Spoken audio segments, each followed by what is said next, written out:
Hello everybody, welcome to Sonic Talk episode 678. Yeah, this is slightly postponed. Last week it was so hot here for continuous amount of days in this room that I just couldn't really face sitting here and actually producing, because when we do this you kind of get a little bit fired up, and I was already so hot. It was 33 degrees in this room with the air conditioning on, and I just thought after about a week of that I just thought, right, so I do apologise if you were dying for the for last week's show, but I'm afraid I couldn't make it. What is the show? The show is Sonic Talk. Sonic Talk is a podcast, video and audio to do with music technology, music production, all of those kind of things. So if you're interested in that, sit back for the next hour or so and enjoy yourselves. Don't forget you can subscribe, ring the bell on YouTube. We're also streaming this to Facebook Live. Audio version is available on all your usual podcast consumption devices, on the Amazon device, on the Google device, on the iTunes device, Stitcher, Spotify, all of those places. So please do avail yourself of that. And if you're also feeling like supporting us, we also have a Patreon where we've been posting all of our content ad-free, assuming it's not already not demonetized on YouTube. We've been posting extra content, patches, downloads. So if you want to support us, feel free to head over patreon.com/Sonicstate. Very reasonable prices, much cheapness, but much good value. So I hope you feel you can enjoy that. Please, much welcome. Anyway, we also want to say hi to our YouTubers, chatters, and IRC people. I'm trying a new experiment this week. I've turned the Restream bot to just spam everywhere, so it should post. You should be able to see what people are saying on Discord, on YouTube, and vice versa. So we'll see if that works. You'll have to tell me. I just thought I'd try it for once. But thank you very much, everybody, for your patience while I go through the housekeeping. Let's talk to our guests. So let's welcome our guests. I think we'll start over here in Connecticut with Mr. Rich Hilton. Rich, of course, keyboard player with Chic, engineer, producer, man of much experience. How are you, Rich? Well, thank you, and I appreciate the deferential much experience reference rather than the old man of the group. Well, let's face it, Rich, we're all kind of getting on a bit. So, I don't think there's any, I think it's just life experience, isn't it? That's the way. Yeah, absolutely. And I'm thankful for every day, and I've been good, working the counting my blessings angle as often as possible, and looking forward to getting back on tour. And the good news this morning here is that where you are have decided not to quarantine incoming vaccinated people, which means I just got 2 weeks of my life back. Right. Excellent. I'm really pleased to hear that. I mean, things are changing so rapidly, aren't they? I mean, it's kind of like we're starting to get ready for a super booth because it looks like we may be able to go.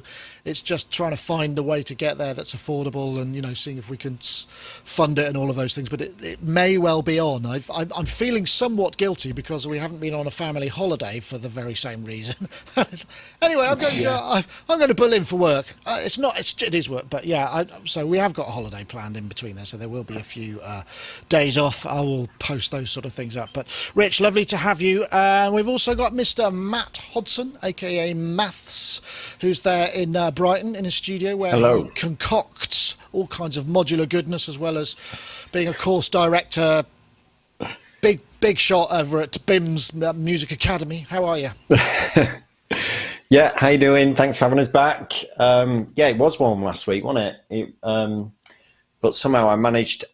I don't know how you guys feel, but if it's really sunny outside, I struggle with being inside and making music. I don't know if anyone else in the chat room experiences this, but I'm really happy when it's raining outside and I can just focus then. I always get this feeling like, oh, it's sunny, I should be outside, but I don't tan. I've just got a studio tan permanently, so it doesn't make any sense for me to go outside when it's sunny anyway. But I did buy a wetsuit, and I've been doing a lot of swimming recently. I've really enjoyed that. That sounds fabulous. What a great way to spend time. Saving up my pennies because I'm going to go see Rich when he comes and plays over here in the UK, hopefully. So I'm going to come and see you and throw chocolate at you or something like that. Excellent. Well, throw granola at me, please. Throw granola. Did you nearly say underwear there, Matt? And swerved at the last minute. Then I thought that's going to sound really weird. And, I suspected.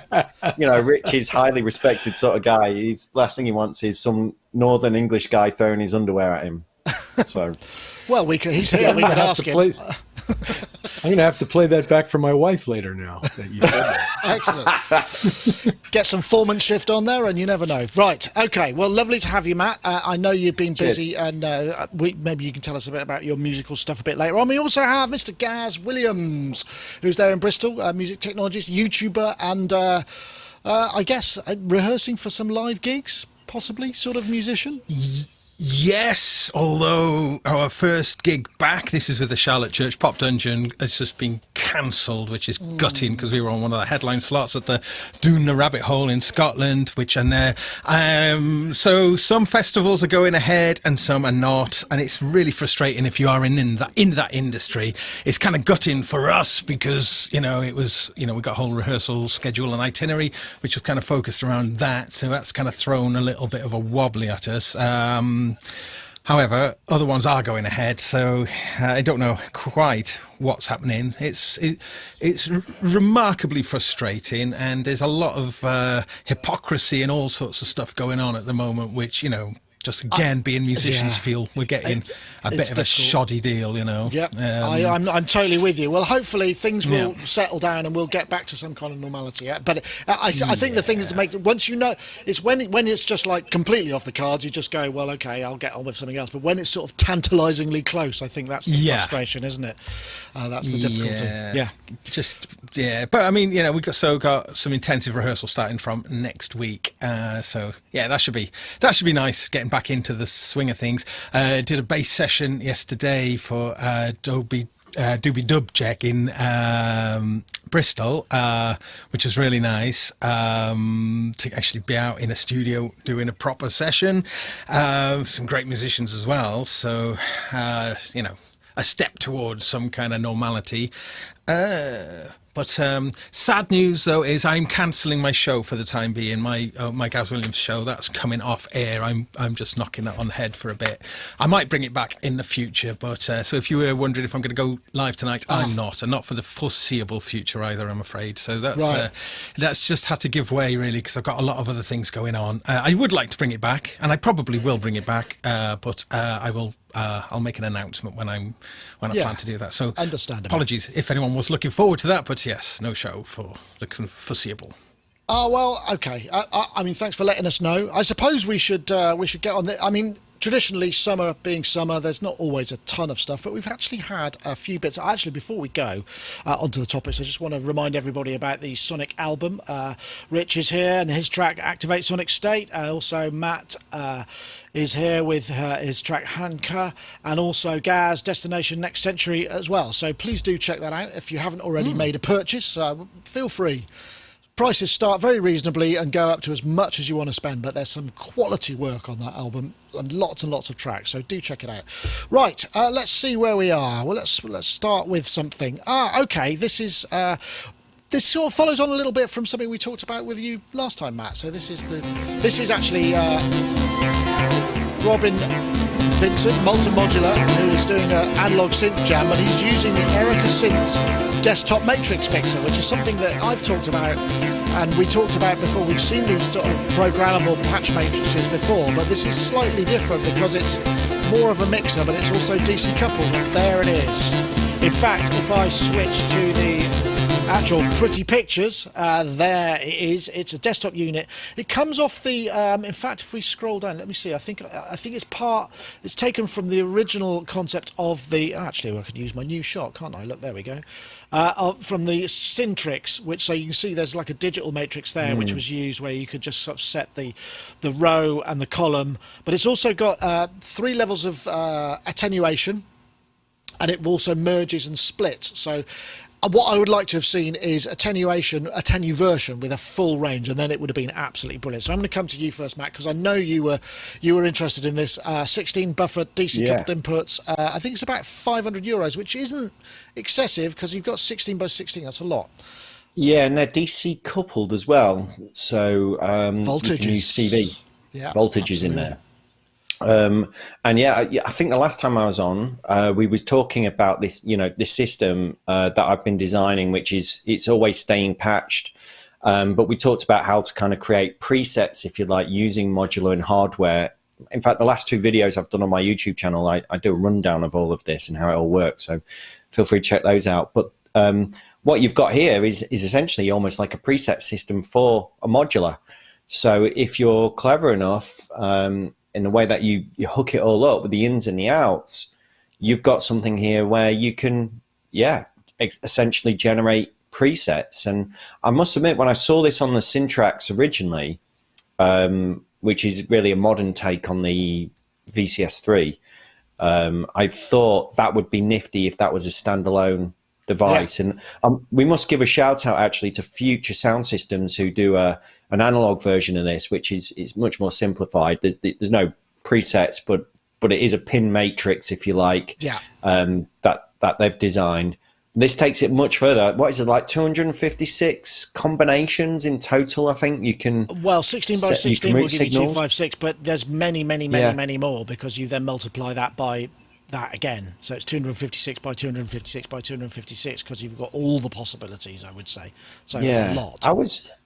I think this is really cool. It looks lovely as well. I must admit, I think the design and all that's really nice. And it's something that doesn't have to sit in the case. It can just sit next to the case. So instead of, it taking up a load of room in the case, it's something that it can be carried around easily. It does mean you're going to have to connect those 16 by 16 connectors each time you get it out your bag or whatever.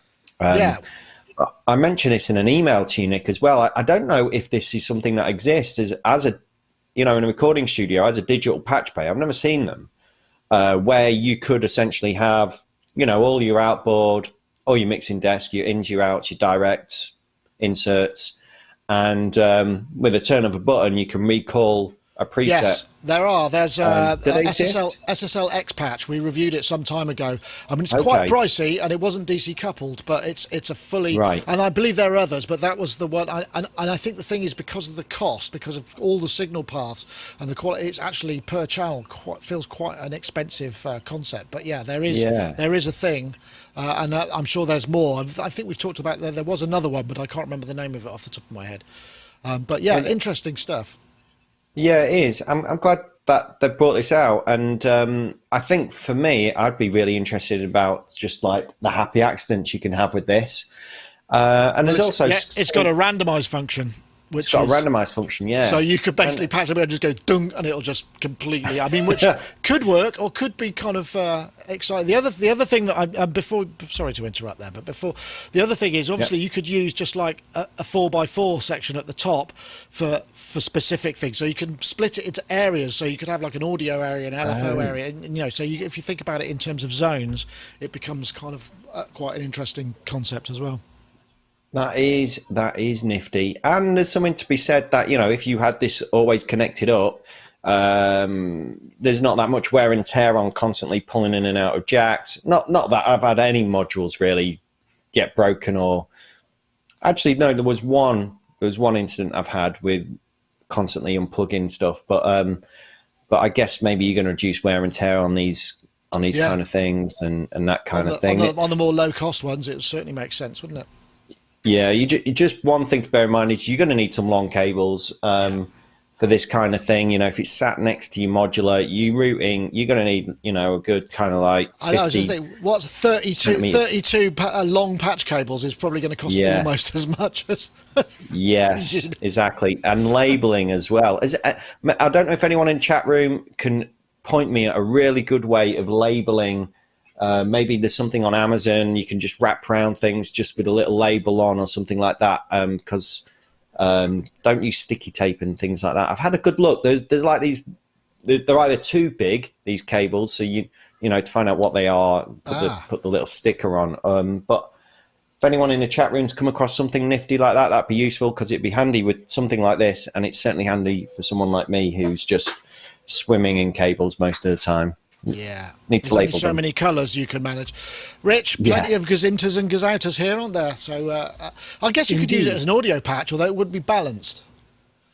I wouldn't consider it an audio thing. To me, it's mostly good for routing control, I would think, but I didn't look that deeply at it. But what the first thing that came to my mind is, so can we now have a B section where you press a button and all of a sudden the B section of the song plays, and then we can press the other button and go back to the A section? Because modular sandcastle music tends to run more along the lines of you build up one giant thing and then you start taking elements out and making arrangements out of it so that you can, in other words, you almost overwrite the total picture so that you can then use combinations of the elements to make different sections along the way. And that is what arranging is, as far as I hear it, in most of the modular work that I hear. And being able to press a button and have the B section play would be a magnificent thing, on top of the ability to affect patches and routings and things of that nature. I see it more as something you would hardwire into your rack with a specific in and out configuration that you're then using as a pathway to doing creative work within that rack, rather than having it as an outboard piece that you're going to connect and disconnect all the time. That said, on the subject of connecting and disconnecting things, it actually benefits the connection rather than degrades it to keep plugging things in and out of it. Oh, you get burnishing, don't you? Who's ever maintained a patch bay knows, Right. because it reconditions the actual contact surfaces when you do. The friction is good in those particular cases. That reminds me, didn't they used to be able to buy a Bantam patch burnisher that you would put in? Yes. I have one at Niles, and it has a rather utilitarian dildo-like name to it. But anyway, it's the patch bay. If only I could use that in the title. Yeah, if only. Right? The other thing about audio routing of these kinds of things, yes, it exists, and it has existed for some time, and it has existed under software control from a computer. However, the trick there, as with anything, is that it has to sound like heaven. Like, in other words, the signal, being able to route signals is one thing, but having them all suck inside the box you're routing them is not a wonderful thing. So if you're going to build something like that, you have to build it to a high standard, which is why having an SSL product like that makes a lot of sense, or somebody in that sort of arena of high-end audio product in general, because you don't want it to be something that at the end of the day makes your stuff sound worse. Yeah, absolutely right. Interesting. Gaz, I mean, have you been, if it was balanced, at least, that would be awesome. But then it wouldn't be DC coupled as well. I think that would be tricky, wouldn't it? So, right. Yeah, I mean, because I was kind of having a little bit of buyer's regret. I think if you can you just see peeping out by there? Can you recognise what that is, just where my finger is? Is that the KB37? No, in between the SSL and there. Just a little. No, I can't. It's too... A blue box. You're both... a little blue box. Yeah, I've got a blue box. It's a little blue box. And I've been having a little bit of mild buyer's regret with that one. Except... I've got a whole bunch of cables coming for it tomorrow, so it's to try and essentially act as an expander to the SSL to kind of deal with all of the synths and whatnot. But when I saw this, I was kind of thinking, oh, maybe that would have been good. Except it's the stereo issue, really. That's what's nice about the blue box, isn't it? It's good for lots of stereo ins and outs. Although it is quite pricey, but it does sound really good, doesn't it? I mean, that's the thing about the blue box. Yeah, the blue. One thing that I found is you've got to remember to switch the compressor off, because even though it says it's off, it's actually on. At least in the firmware I've got, so double check that. That's why sometimes it sounds a bit more impressive than you think. Wait, hang on a minute. What compressor do you speak of? There's one in there. There's a compressor on the master output. On the master out. That's the monitoring. Yeah. So you just have to scroll down and turn it on. I think that's been fixed because I haven't updated the firmware on this one. I use it, but I agree it's useful, and it's got some lovely effects in it as well. Yeah, well, I mean, one of the reasons why I got it, though, I think, was because it can record all of those inputs. And the latest update does actually bring a pretty cool thing in. It brings in an actual timeline where you can see, and you can put punch in and punch out points. So you can actually construct a complete recording. Oh, wow. Yes. Okay, yes. I'm there. Yes. So, that was the thing. But then I got a bit frustrated immediately with it when I was looking at it. It's sort of... There's a bunch of things I want it to do. Like, I just want to be able to loop a section of that, and there's no loop functionality. No, it doesn't. It's linear. Yeah. If the black box is the one for that apparently. I know there are people who've got those. Yeah. So those apparently. Yeah. But I think if they could get some, I mean, I don't mean to necessarily make it like a looper, although that would be nice, but just simply, just a left and right locator and just be able to rehearse over the parts and then drop into record. Anyway, but I mentioned that though because I was looking at a way just of getting an extra, 7 or 8 inputs. Signals. Yeah, well, you can. Well, it's 12. It's 12. And what is nice about that blue box though is the way that you can totally decide what whether they're stereo or mono, and unlike some mixers, if you're going to be running a mono channel, it doesn't tie up a stereo channel. You can run 2 totally independent mono channels in the place of one stereo channel. Stuff like that is actually quite nice, but But I've had to buy a load of mini jack, and they have to be the right thickness because they don't fit together. That's right. Sorry, this is a very one-sided conversation because nobody else has got one. So here, but I don't want to.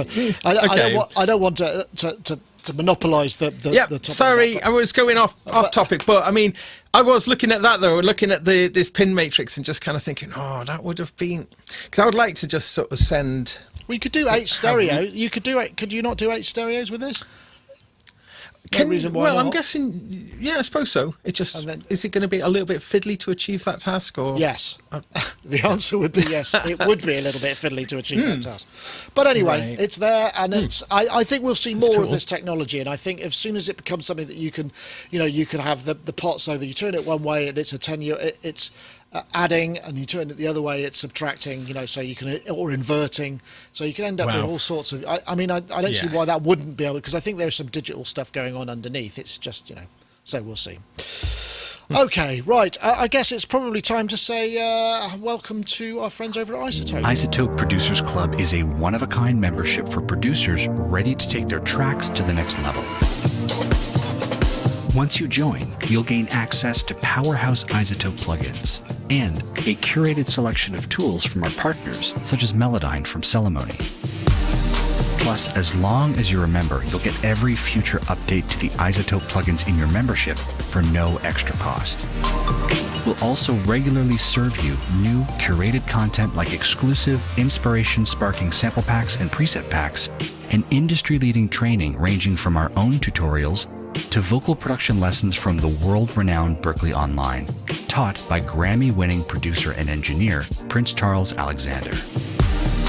With new content being added every month full of valuable production techniques, tips and tricks, and solutions to common production problems, becoming a member is an investment in your career that grows as you and your career do. For more information on iZotope Producers Club, head to iZotope.com. And of course, you can also, if you want to save yourself some cash, not on, unfortunately, on the subscriptions, but on any of the other stuff over at iZotope, if you head over to iZotope.com/sonictalk, you can use the code Sonic10 at checkout and across all their bundles and software packages. So once again, we thank them for their support. Right, okay, what's next? No, it's late update. Now, how about this then? This is so I'm going to play this video and see if you can guess how long ago it was. Sonic Lab. I thought for a minute it might be 4.3. Hello and welcome to another Sonic Lab. Today we're looking at the Teenage Engineering OP1. Here it is in its very funky case. Everything about it's pretty funky. They've made this rather incredible device that has the allure and sort of design desirability of Apple products, many people are saying. Now, so this is the news that finally, many years later, because that was I was one of the first people to be able to review that, and it's been in production for that whole time. They've now added audio USB I/O to this, which is kind of like, it's one of those things. It's like, what the hell? How the hell do you manage to do that? It's kind of, and it seems this must be one that is getting to be amongst the longest running products, I would imagine, of high tech. Because obviously you've got mechanical stuff that will run for a really long time. I'm trying to think of many other electronic high-tech, musical high-tech products that have had this amount of life and length into them. I'm sure there are. How many years ago though, Gaz? I know you've got one and you're a fan, you've got the OPZ as well, but... Yes.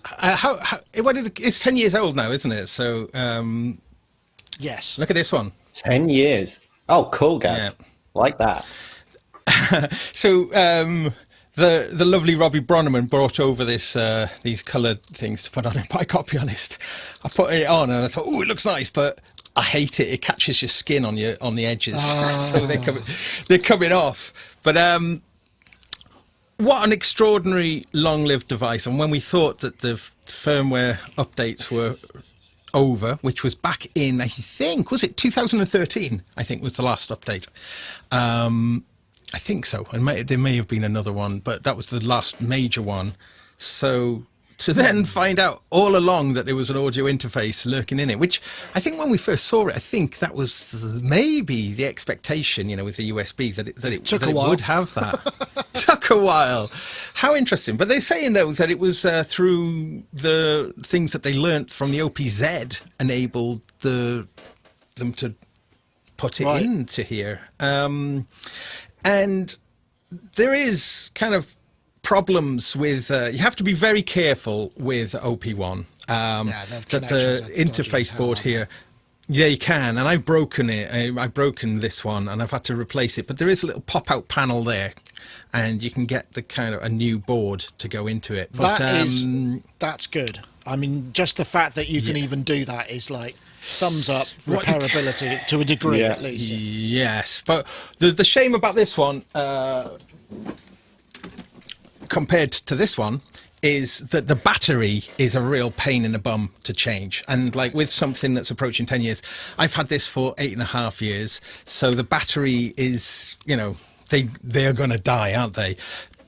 This one, you can just open it up and get the battery and switch out the battery for a really standard phone battery. I'm assuming that phone battery will remain on the market, but you can get replacement batteries for the OP1. I don't think that's an officially maybe I think you meant to send them back, but I think it's quite expensive to do that, to get it replaced. Well, of course it is. Yeah. So I'm thinking with my OP1, because it's such, for people who use these, they're always such a great immediate ideas thing. And the sort of people and clients who I'm working with who gravitate to this are typically people who don't like technology, who are sort of but maybe it's the toy-like nature of it and the graphics and stuff. But what's also quite interesting about the OP1 though is I've never had a piece of music tech that actually delights people in quite the same way as the OP1. It's just such an engaging and fun thing to use. But if you give it to somebody and you're working on a track and you say, hey, if you're looking for just little fairy dust and little elements, maybe towards the end of a production, then the OP1 is a fabulous thing. So I think that the audio interface aspect of this is going to kind of be quite interesting for certainly getting digital audio out of it. I mean, do we know? I don't know what sample rate it runs at or anything. Do you know any of that? It doesn't say. I think it's 44. I 44. think. Oh, okay. But the way we do this is synchronize it. Now, for everyone who's got this is one of the noisiest USB. If you plug it into your computer via the USB, it is noisy. So I haven't tested it much yet with I have updated it, but just using the USB for syncing, there's caused no end of noise issues. Well, you have to get a ground hum thing reducer. Yes, absolutely. Absolutely. But typically what I would do is sync the tape and then record elements to the tape and then use it as a mass storage device then, and to grab the stuff off the tape that you recorded to get the quality out that way, rather than using the mini jack audio. Interesting. But it's it's still inspiring and it's still relevant, I think, after all these years. It's interesting. Rich, have you had your hands on one of these things? I mean, if you may be like me, and I would hate for you to pigeonhole you in the same way that I can pigeonhole myself. I find the friction of using it kind of a bit of a turn off, but that may be not something that you would suffer from. I have not operated one physically, so I don't have a sense of the friction. I do like to call it a fancy VL tone, and I did fall in love with the VL tone back in the day, so I don't see there's any reason why I wouldn't fall in love with this wonderful device, which I know so many people who really enjoy. The problems that come up hardware-wise, I understand also, because from a manufacturing standpoint, the thing can't be anything but a single circuit board, given the size of it. And that when you have a device that's a single circuit board, when one thing breaks, everything is broken, because there's no way to service individual elements without taking the whole thing out. And in some cases, there isn't really any way to service the individual elements, though I don't know that about this device. But things like changing, it becomes very difficult when you've got a device that's all on one board, but it saves them a lot of money. Yeah. So I don't really have an opinion about it, except that I know a lot of people love it, and I probably would too if I were playing with one. Yeah, it's interesting. Did anyone come up with a longer running piece of music technology? Matt, I don't know, Matt, have you had one of these? It's not the one, I'm not sure whether you had one and passed it on. Or... I've had a good play on them, but I must admit the interface it's a big turn off for me. I think you've alluded to that, Nick. It's the interface. I just find it like a little bit confusing. It just doesn't gel with me, and that's the thing about all music technology products, all music production products that I use. It's got to gel with me on an interface level, really, to connect with it. So it didn't. A bit of a turn off. And I just checked out the price. Are these not 980 quid? Is that right? 1121 I have on the website. 1120. Wow. Really? I mean, I had no idea they were actually that expensive. Wow, that's a lot of money. I mean, I'm trying to think what you could get for that money. You know, you could get maybe an Octatrack. MPC one. Crikey. Yeah. No wonder they're still making them. Yeah. Well, exactly. Because I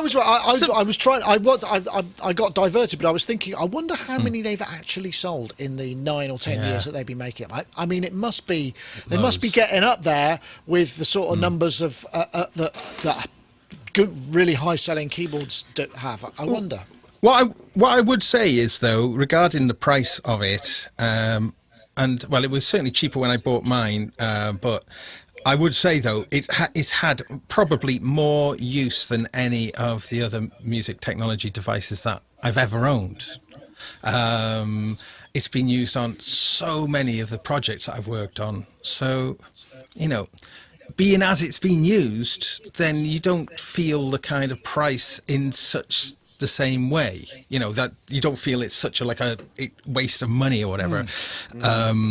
Something I've always maintained with this, actually, that it's harder to justify at the expense. Of course, the price went up because all of the components were sourced from the Swedish aviation industry. So things like the pots and the OLED screen, I think, had gone out of production, so they've had to create like a custom production to bring them back again, which I think attributed to quite a considerable price hike. However, you know, I guess it's one of those things: is how much is something worth to you if you use it a lot? Well, think about this. I mean, most of us are on contracts, aren't we, with our mobile phone devices? Certainly in the UK.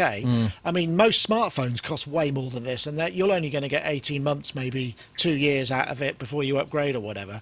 The fact that this still goes after 10 years and doesn't cost as much as an iPhone, for instance, you know, it's worth just sort of maybe. It's a good point, Nick. Thinking about that in that terms. I mean, I do think it's too expensive, but nonetheless, it still has something going for it. Okay, right. I think what I'll do now is just run the little piece from our friends over at Modal. Why not? Cobalt8, 8-verse extended analog virtual synth, the Innovid oscillator with, not 34, I think it's 38 algorithms now because they updated the soft OS recently. And in fact, I think there's even more OS update. Morphball 4-pole ladder filter, 29 endless encoders for real-time control, internal sequencer and arpeggiator, MPE support, which is very nice, Modal app for Mac OS, Windows, Android, iOS and VST3AU. If you want to check it out, go to bit.ly/get_modal. Thank you very much for their support of the podcast. Okay, class, what should we do next? Is anybody interested? Well, we should probably do the elephant in the room, shouldn't we? Which is which I believe, maybe if we'll come back to that. Now, I want to preface this by saying before we go here, this is not so much about this person's ability, I would say. It's more about the phenomena that it is. The phenomena, so, yes. The phenomena. So I hope after all this I'm going to press the right button. Yes, here we go. So this is Sarah Brand, Red Dress, which is, nice little project video. I came to church to praise on love, sitting, coming for someone. And the thing is, her singing, the production, the music, it's all, it's fine, it's adequate, and she seems a nice person. It's what's really astonishing is the vocal got to that point and was so wrong all the time. It's literally, there are moments when it is, but it's very consistently wrong. And this has been a phenomenon. It's 350,000 views now. And we wonder whether or not maybe it was like she's a sociology student from the US studying at Oxford. We wonder whether or not this is part of some kind of experiment, to see how we react to it. And actually, the one thing I will say, there are a lot of comments here, and most of them are actually quite kind. They're not like, abusive, which you might expect because people can be very cruel. A lot of them are sort of saying, I don't know why I'm fascinated with this, and maybe, I wonder what's going on here.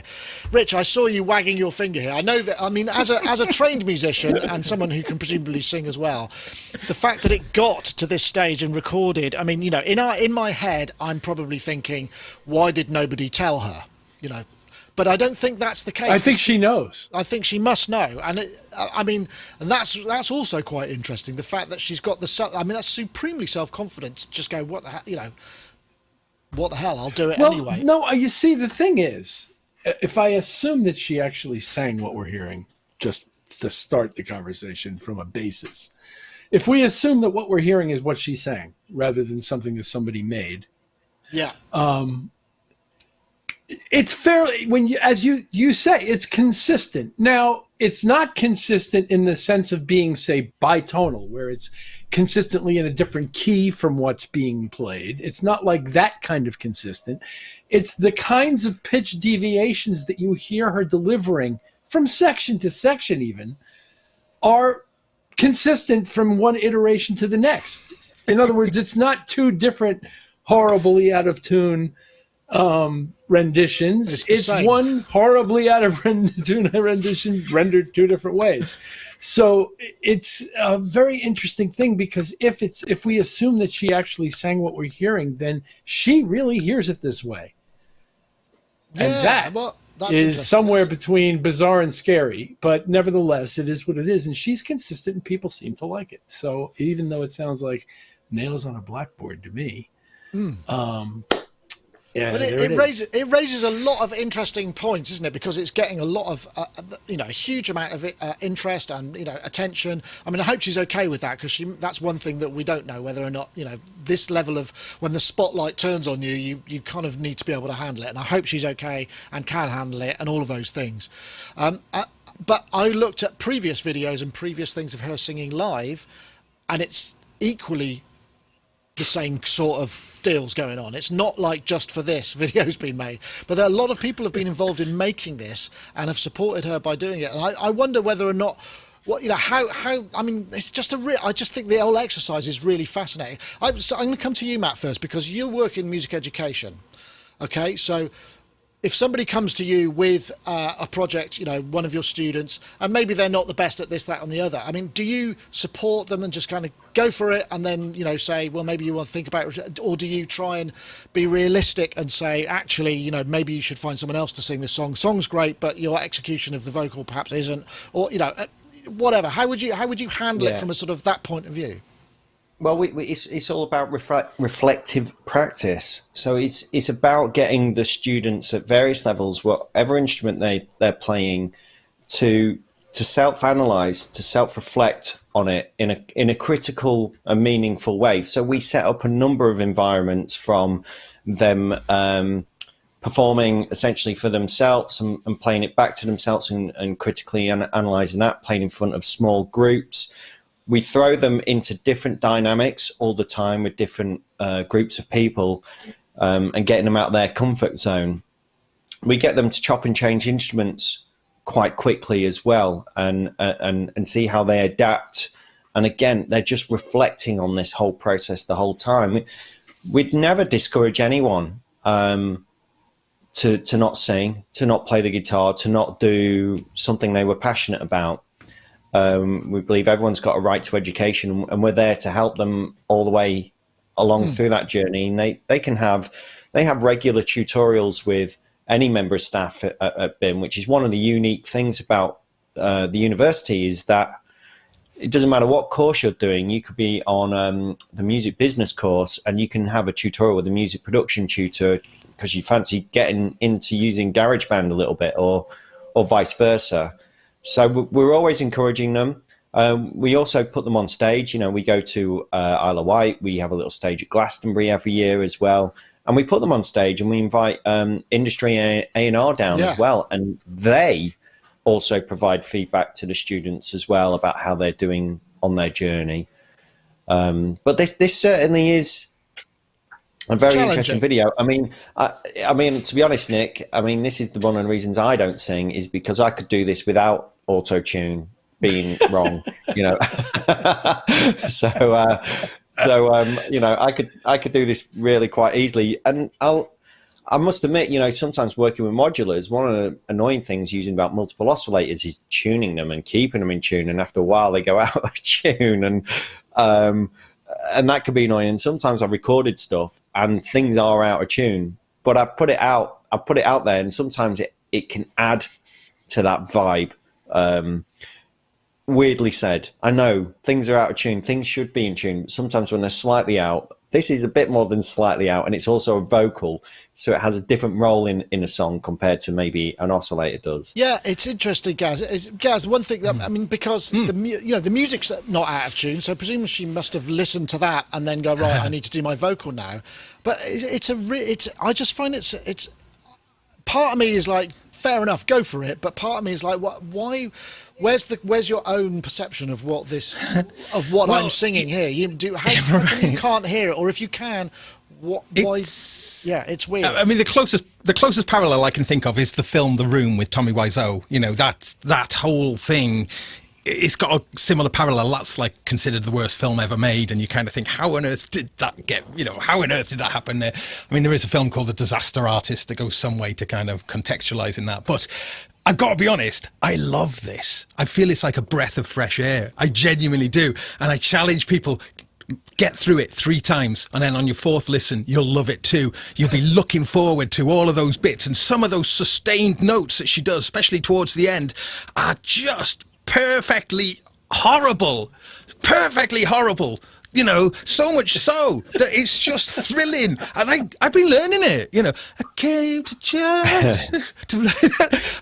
Someone's gone through it and like written out all the lyrics, and I'm thinking of covering it. Because I love it. I think it's a great song. It's great because of all of the bits that she does. Like someone's done a video, haven't they? They've done a transcription, and it's like all microtonal transcription, which is funny.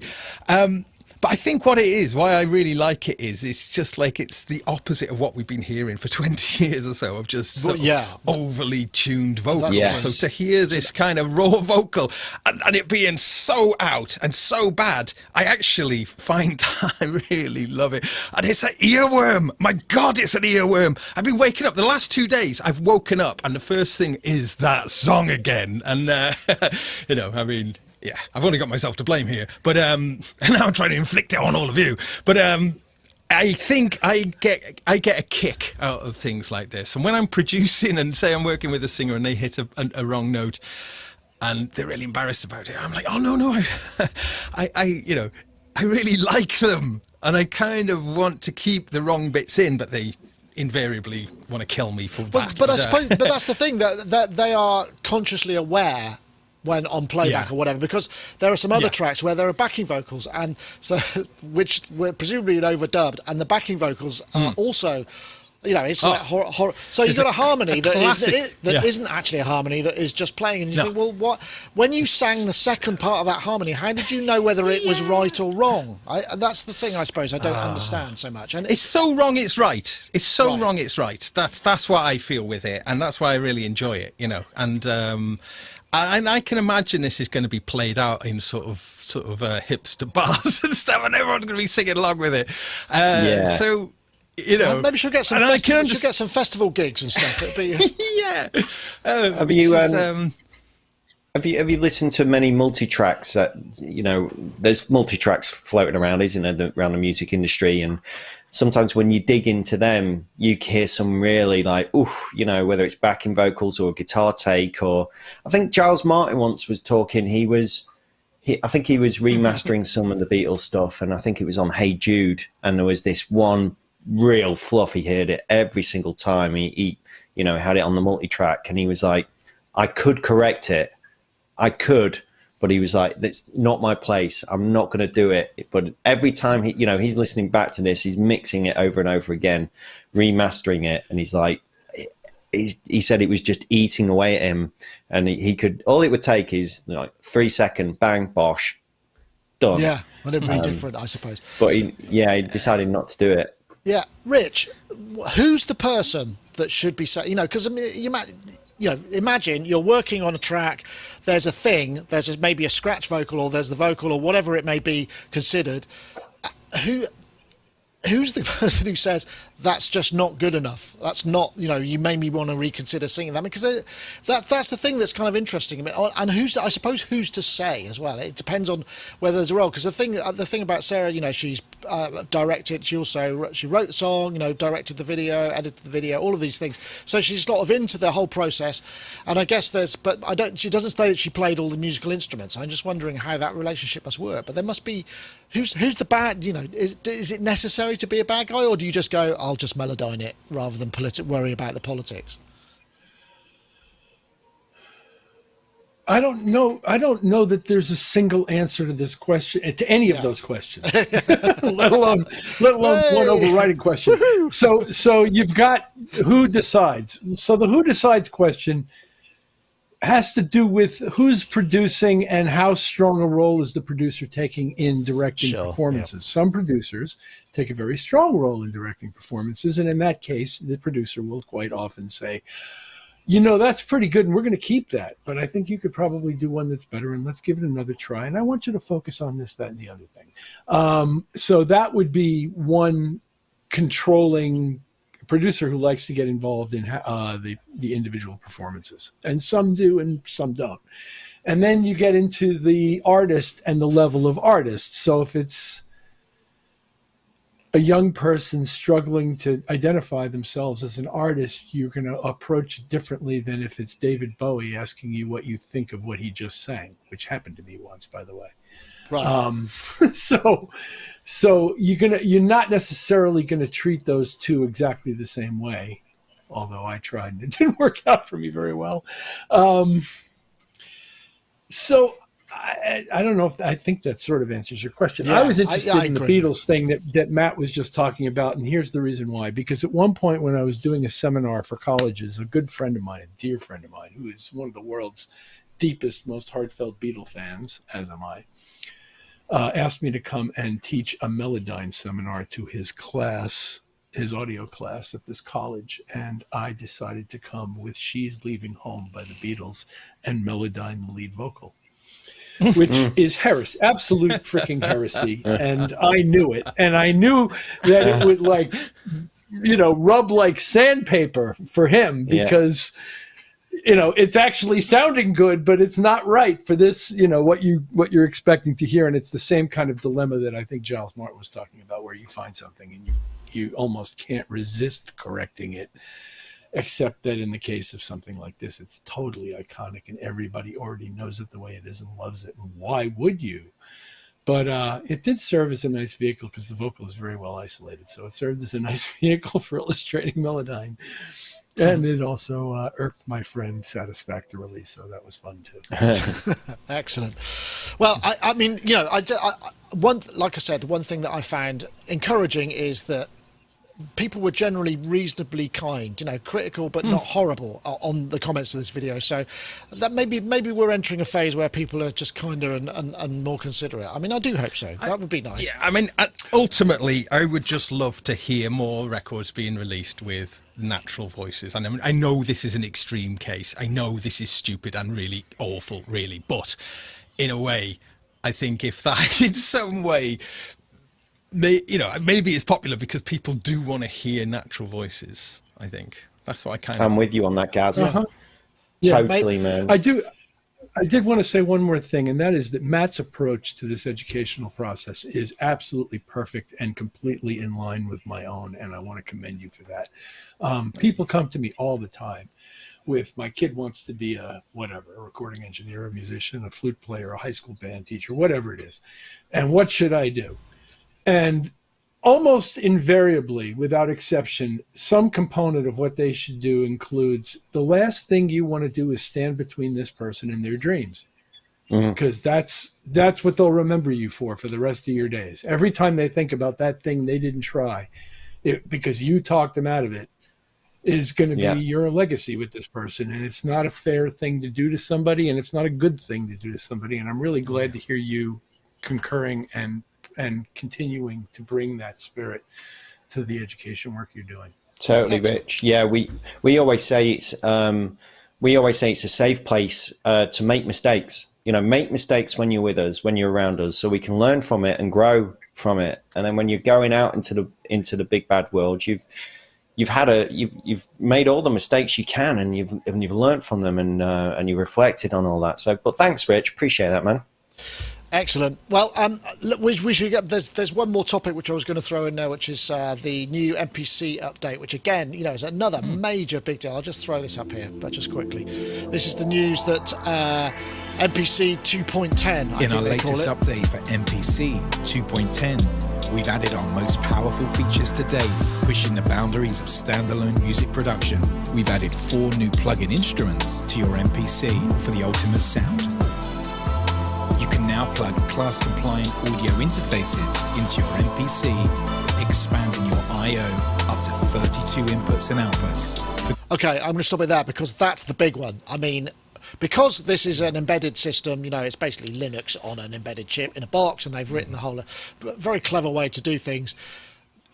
And they added the ability to plug class-compliant MIDI in the last big update, and this one is audio I/O. So 32 extra I/O in your $600 or $700 2-in, 2-out MPC-1 or MPC Live. That is massive. I think that's an enormous update, and I think that is really interesting. Yeah. Definitely. We've seen MPC just getting better and better, and it's now a much. I mean, I think this is the huge change. Really, I think this has made it a really. They're trying to say that it could be the centerpiece of a studio, and that's something that they've been pushing with the last few releases. Certainly, the MPC X, which is the more expensive one, though, has got all the kind of CV interface abilities.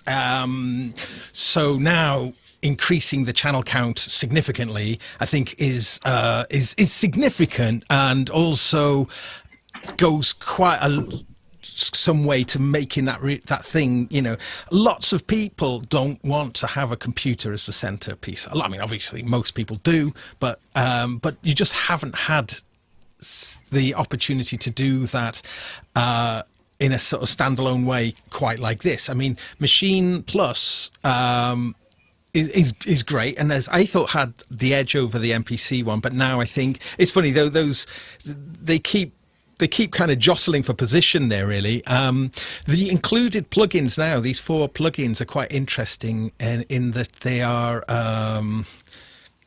they're quite focused, aren't they? There's one that's like an Arp Odyssey, there's one that's a Selena Strings, and there's one that's a Mellotron. I forget what the 4th one is. And really makes you kind of wonder whether that platform then will start to grow and whether they'll start to open that up to third-party developers. So ultimately, it's starting to become this thing that we've kind of dreamt about. Years and years and years ago, what was it? The Open Labs, what was it called? The OP. Oh, yeah, that's right. Yeah, Miko. The Miko or something? Yeah. Miko. So gosh, Miko, yeah. Miko. 15, 18 years ago or something, that thing came out, and a lot of us are kind of going, oh yeah, that all-in-one production unit, almost like the ultimate workstation. There's also a leak, isn't there? A leak of MPC. Oh, there it is. Look, that thing. Yeah. What's and that had a load of connectivity. It's a PC. Yeah. It's essentially a PC, wasn't it? It runs just custom PC case, software. With a custom case, yeah. I think it was a Pentium maybe or something. Yeah, it was. But it had a lot of connectivity, and it was quite an exciting thing. Obviously, way out of date now. So there has been a leak that the MPC is going to be that standalone MPC is going to come out in a keyboard format, which I think would be fantastic personally. So hopefully that's true, and not a spurious rumor, but scurrilous rumor. Sorry, either would work. Spurious, or either. Okay. So yeah, interesting, and I think. Watch this space, because things are going to happen, aren't they? I mean, are Native Instruments going to be able to kind of come back with something, or are they quite happy with the system they've got? But it's really interesting that Akai are kind of really charging ahead with this now, and exciting. I just want to put this up out there. now. Is it that one? No, it's not that one. It's this one. I don't know what MX249 is, but that looks like a massive amount of money. Thank you, Arturo. That's very kind. Maybe I could put that towards the air conditioning that we need so sorely in this place. I think this is what's really interesting about this is it's just the move. I hope it ends up on the Force as well. That's the other thing that I'm kind of really. Yes, I was going to say this. Yeah, because the Force is a similar interface. It's a different hardware interface to the similar features of the engine, and some people get on with it better. And I usually starts with this, so I hope it ends up there as well. Totally, man. The thing about the Force, if this ends up on the Force, you could essentially then, hopefully, you'd be able to plug it in something like the Expert Sleepers ES8. This is essentially a sound card with 8 outputs, 4 inputs, with an expander, 16 outputs, and then essentially use the Force as the centerpiece for your modular system. So it's your sequencer. You've also got the drum synth in there, which I think was on the latest update. You've got all the effects. You've got the audio channels. You've got the Ableton integration with it as well. If that lands on the Force, that's a bit of a game changer. That is, to my mind, probably the most advanced hardware sequencer that would be available for modular integration via 16 IO, essentially using and something like the ES8 or equivalent. I'm totally with you on that, Nick. I hope that arrives, man. It's interesting, isn't it? I mean, because Rich, I was sort of asking a little earlier about whether people had ideas on what long-running technology had been built for long. I mean, the MPC OS, I guess, is a software equivalent, as are many DAWs. So I suppose that fits into the same category to a degree. But this is quite big. To be able to class-compliant US audio interfaces is a big update, I think.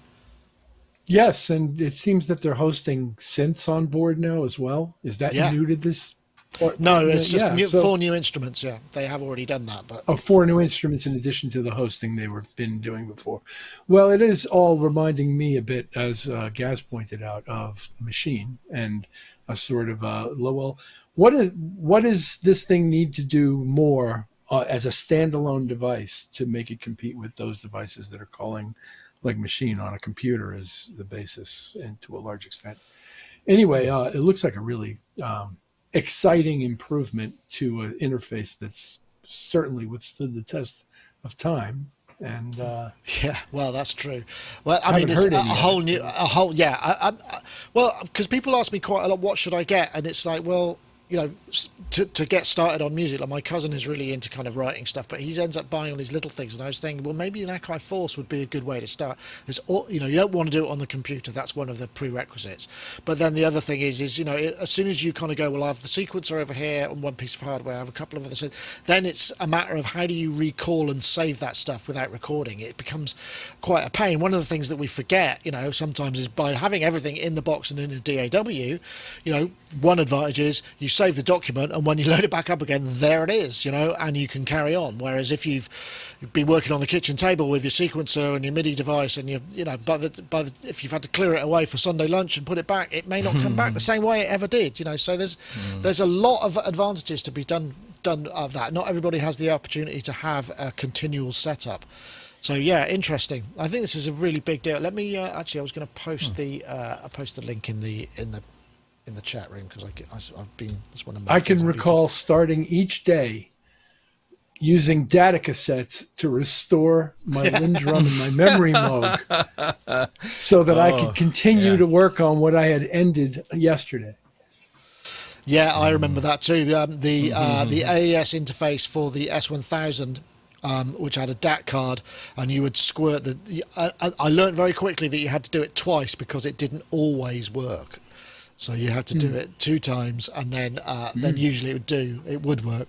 Yeah, because you could dump all the memory, including the programs and the samples, onto a DAT tape as sort of like a cross between modem noise and sample information, and it would load back up. That was a genius, but yeah, it was almost like an early modem booting up. Sort of the sound. It had noise components, and you heard data bits going, and it was Yeah, it wasn't. You didn't want to listen to it, that's for sure. Not at full volume. Advanced empty.